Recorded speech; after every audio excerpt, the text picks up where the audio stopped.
MRF Eurogrip 1307017 section. এখন আমার বাইকে ইনস্টল করা রয়েছে অ্যাপোলো আলফা SI। ওকে, তো দেখতে পাচ্ছ এটা হচ্ছে অ্যাপোলো আলফা এস। ভাবলাম তার আগে বাইকটাকে একটু ওয়াশ করে নেই। বাকি দেখো আমাদের গ্রাম বাংলার সৌন্দর্য রূপ। আগের মাইকটাতে অনেক নয়েজ দিচ্ছিল, অনেকেই তোমরা বলছিলে যে দিনহাটা টু বলরামপুর যে রোড রয়েছে সেই রোডের কন্ডিশন।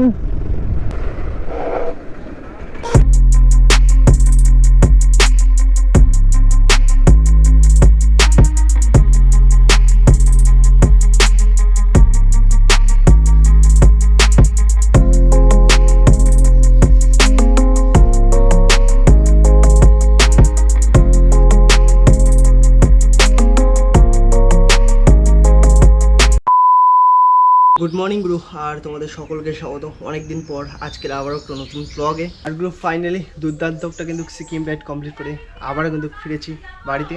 পুরো নতুন রাইডে বেরোনোর আগে কিন্তু সবার প্রথম আমার যে বাইকের পিছনের টায়ারটা আছে সেটা চেঞ্জ করতে হবে। পুরো সিকিম থেকে ফেরার কিন্তু 1 মাস প্রায় হয়ে গেল, আর আবারও কিন্তু নতুন একটা রাইডের জন্য প্রিপারেশন নিচ্ছি। পুরো আমার বাইকে কিছুদিন আগে ইনস্টল করা ছিল MRF Eurogrip 1307017 সেকশন, আর যেটার কন্ডিশন হয়ে আছে এরকম দেখতে পাচ্ছ। মোটামুটি ঠিকই ছিল, বাট আমরা নতুন রাইডে বেরোবো যার কারণে কিন্তু আমি কোনো রিস্ক নিইনি। আর এই রাইডে কিন্তু অনেকটাই অ্যাডভেঞ্চার হবে, অনেকটাই লং রাইড হবে, তো যার কারণে কিন্তু আমি অর্ডার করেছিলাম অ্যাপোলো। এখন আমার বাইকে ইনস্টল করা রয়েছে অ্যাপোলো আলফা SI 130 সেকশন, যেটা কিন্তু আমরা কালকে অ্যাপোলো যে শোরুম রয়েছে সেখান থেকে নিয়ে এসেছি আর সেটা ইনস্টলও করেছি। বাকি সেটার ফুটেজ আমি দিতে পারছি না, কারণ আমার কালকে গোপ্রোটা কোনো এক কারণে আমি বাড়িতে ভুলে গেছি। বাকিগুলো নতুন টায়ারের রিভিউ সেটা কিন্তু তোমাদের সাথে আমি নেক্সট রাইডে সব কিছু ভরপুর শেয়ার করব। বাকি এখন কিন্তু বেরোচ্ছি তোমাদের সবাইকে নিয়ে একটুখানি গ্যারেজে, মানে বাইকের একটুখানি হালকা পাতলা কাজ আছে সেটা করব, দেন ওয়াশ করে বাড়িতে ফিরবো। গুরু টাইম ঘড়িতে দেখতেই পাচ্ছ 12:17, মানে 12:30 প্রায় বেজে গেছে। তো গুরু চলো ফটাফট বেরোই আর আমাদের নিয়নিকে ফটাফট ওয়াশ করে নিয়ে আসি। ওকে, তো দেখতে পাচ্ছ এটা হচ্ছে অ্যাপোলো আলফা SI।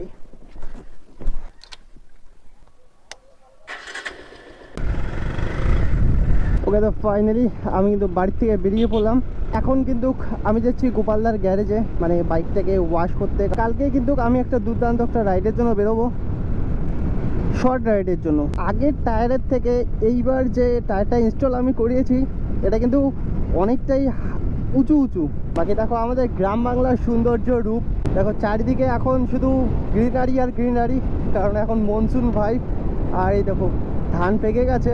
আরগুলো আমি কিন্তু এই রাইডের জন্য, মানে কালকে যে রাইডে বেরোবো তার জন্য কিন্তু একটা মাইকও অর্ডার করেছি, যেটা এখন আমি বলছি তো সেই মাইকটাই।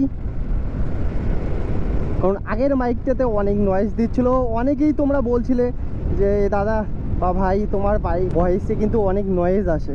এইবার রাইডের আগে সব কিছু কিন্তু চেঞ্জ করিয়ে নিয়েছি, চেন থেকে শুরু করে টায়ার বলো, আমার মাইক বলো, সব আমি চেঞ্জ করিয়ে নিয়েছি শুধু তোমাদের সাপোর্টের জন্য। আর এই তো কথা বলতে বলতেই সামনে কিন্তু চলে এসেছে বলরামপুরের তেরঙ্গি মোড়। দিনহাটা টু বলরামপুর যে রোড রয়েছে সেই রোডের কন্ডিশন বিভৎস খারাপ। অ্যাপোলো আলফাটা কিন্তু অফ রোডিংয়ের জন্যই লাগানো হয়েছে, মানে কিছুদিন পর অফবিট কিছু জায়গায় যেতে চলেছি।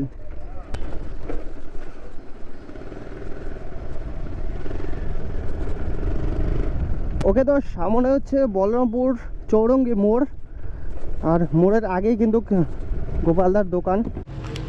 ওকে, তো ফাইনালি এখন কিন্তু চলে এসেছি গোপালদার গ্যারেজে, আর আসার সাথে সাথে কিন্তু আমাদের নিয়নি ওয়াশে চলে গেছে।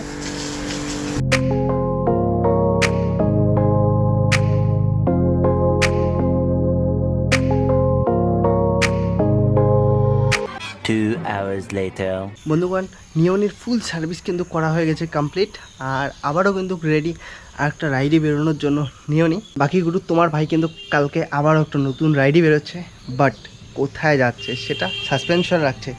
আর সেটা জানতে গেলে তোমাদের কিন্তু আসতে হবে নেক্সট যে ব্লগ সেই ব্লগে। বাকি কোথায় যাচ্ছি তার কিলোমিটার আপ ডাউন মিলে সামথিং 500 কিলোমিটার হবে।